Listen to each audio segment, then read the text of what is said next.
Saya kira kita perlu memahami bahwa G20 adalah sebuah pertemuan yang tidak bersifat mengikat, tetapi lebih merupakan kesepakatan di antara para pemimpin. Ya. Jadi apa yang disampaikan kemudian harus dilaksanakan oleh masing-masing negara anggota G20, dan karena G20 ini adalah 20 negara terbesar ekonomi di dunia, jadi apapun yang akan dilakukan oleh masing-masing anggota itu akan berpengaruh besar. Nah, dari sisi pangan yang kita lihat, permasalahannya adalah, saya tidak mau mengatakan apa yang sudah terjadi ya, tapi kondisi sekarang itu pertama harga komoditi pangan menjadi naik sangat tinggi, dan itu memberikan ancaman pada cukup banyak warga dunia dilihat dari sisi kemampuan untuk memperoleh pangan. Kemudian juga harga energi yang juga naik, dan itu berimplikasi kepada misalnya biaya transport, biaya simpan, biaya untuk mengolah, biaya untuk melaksanakan kegiatan pertanian sendiri, karena misalnya pertanian menggunakan traktor dan lain-lain itu sudah membutuhkan energi. Jadi naiknya harga energi itu jelas berpengaruh kepada eh, kesulitan para petani dalam memproduksi, petani dan juga produsen pangan secara lebih luas. Kemudian harga pupuk. Nah, ini juga menjadi masalah tersendiri, dan nanti kita bisa bicara tentang perdagangan pupuk dunia. Tetapi naiknya harga pupuk jelas sangat menimbulkan masalah kepada para petani. Dan juga tidak kecil artinya adalah respon yang diberikan oleh otoritas keuangan di seluruh dunia karena adanya inflasi, hampir semua kemudian menaikkan suku bunga, dan kenaikan suku bunga itu juga kemudian menambah biaya bagi pertanian. Jadi permasalahannya sangat nyata, permasalahannya betul-betul sudah terjadi saat ini, dan di G20 telah ada komitmen yang dibuat oleh para pemimpin negara, dan komitmen ini saya kira cukup baik, walaupun kalau kita lihat dari sejarah G20, sejak beberapa G20 sebelumnya pun komitmen itu sudah disebutkan, sudah dinyatakan, tapi implementasinya tergantung kepada masing-masing negara pada pelaksanaannya nanti.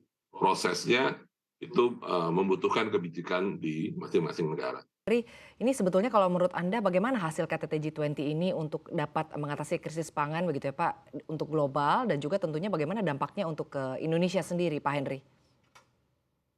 Ya, jadi kita perlu ingat bahwasanya KTT G20 ini yang didirikan ya tahun 1999 adalah pertemuan para menteri keuangan dan para gubernur bank yang ada menjadi anggota dari G20 tersebut.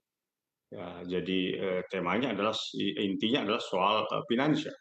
Dan kali ini mengambil tema soal COVID-19 dan perang yang terjadi di Ukraina, Rusia, dampaknya terhadap perekonomian. Jadi saya pikir pemerintah Indonesia bagus ya mengangkat isu soal bagaimana persoalan pangan yang begitu serius hari ini yang dialami di seluruh dunia akibat dari perang dan sesungguhnya juga akibat dari COVID-19 tersebut.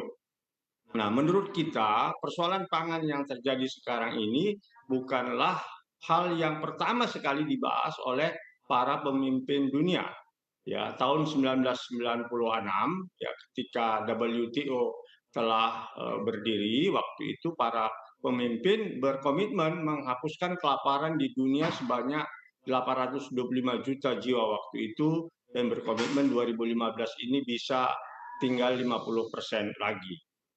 Tapi lagi-lagi komitmen itu gagal ya, dan terjadi krisis pangan tahun 2008 akibat dari pangan itu dijadikan spekulasi yang harga pangan meroket. Dan sekarang harga pangan, harga pupuk dan alat-alat pertanian meroket juga ya di tahun 2021-2022 ini akibat dari COVID dan juga akibat dari perang tersebut. Karenanya menurut kita sesungguhnya pertemuan G20 ini belum mengatasi akar sesungguhnya terjadinya krisis pangan. Karena sesungguhnya terjadinya krisis pangan yang terjadi sekarang ini adalah akibat dari ketergantungan pangan di tingkat dunia. Ya, ya dalam hal perdagangan maupun alat-alat pertanian. Jadi satu negara dengan yang lain sangat tergantung sekali. Indonesia tergantung dari pupuk yang impor dari luar negeri dan negara lain, dan banyak negara lain ketergantungan pangannya ya dari impor dari negara lain. Karenanya kita sebenarnya sejak tahun 96 mengatakan yang perlu dibangun itu adalah sebuah paradigma kedaulatan pangan, di mana tiap-tiap negara punya kemampuan ya untuk mengurusi pangannya. Tetapi di bawah sistem WTO ini ya pangan itu menjadi sebuah yang dijadikan alat komoditi perdagangan bebas dan membuat pangan menjadi sangat tergantung. Termasuk Indonesia jadi tergantung impor gandum yang begitu besar, kacang kedelai, bawang putih dan sebagainya yang sebelumnya itu tidak begitu tergantung kita terhadap produk-produk tersebut. Dan juga sebaliknya negara lain banyak menjadi sangat tergantung kepada juga termasuk dari Indonesia. Jadi menurut kita pertemuan ini seperti mengulang lagi, meneguhkan lagi sesungguhnya perdagangan bebas itu sebagai solusi dalam dalam mengatasi persoalan pangan di dunia ini.